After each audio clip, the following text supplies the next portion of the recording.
Hello everyone, আসসালামু আলাইকুম। Welcome back to my channel.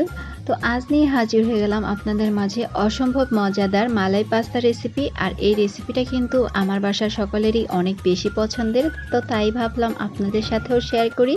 এই রেসিপিটা কিন্তু খেতে হয় একদমই ভিন্ন স্বাদে, অসাধারণ। তো বন্ধুরা চাইলে কিন্তু একবার ট্রাই করতে পারেন এই রেসিপিটি। তো চলুন বন্ধুরা কথা না বাড়িয়ে রেসিপিটি শুরু করি।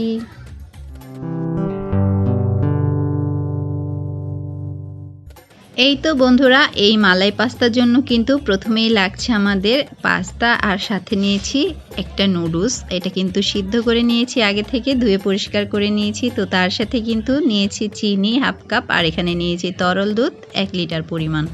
তো আগে থেকে কিন্তু দুধটা আমি জাল করে নিয়েছি। আর এখন কিন্তু প্যানের গায়ে দিয়ে দিচ্ছি চিনি, আর চিনিটা কিন্তু ক্যারামেল করে নিব। তো তার সাথে কিন্তু 3টা সাদা এলাচ দিয়ে দিয়েছি একটা সুন্দর একটা ফ্লেভারের জন্য।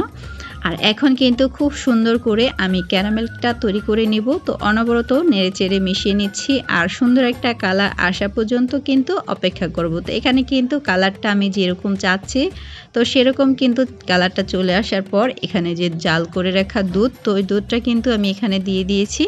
আর দেখতেই পাচ্ছেন যে দুধটা কতটা পরিমাণ ঘন করে আমি জাল করে নিয়েছিলাম আগে থেকেই। আর অবশ্যই কিন্তু কাজটা আগে থেকেই করে নেবেন, তাহলে কিন্তু ঝটপটি রান্না করে নেওয়া যায় এই রেসিপিটা।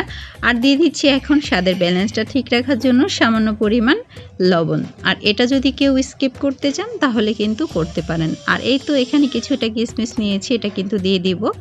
তো এখন কিন্তু এই মিল্কটা খুব ভালো করে আমি ফুটিয়ে নিব। এখানে খুব ভালো করে ঘন করে নিতে হবে, যেহেতু এখানে চিনির পরিমাণটা আছে, তো এর জন্য কিন্তু খুব ভালো করে একটু জাল করে নিতে হবে। আর এ পর্যায়ে কিন্তু আমি এলাচগুলো তুলে নিচ্ছি।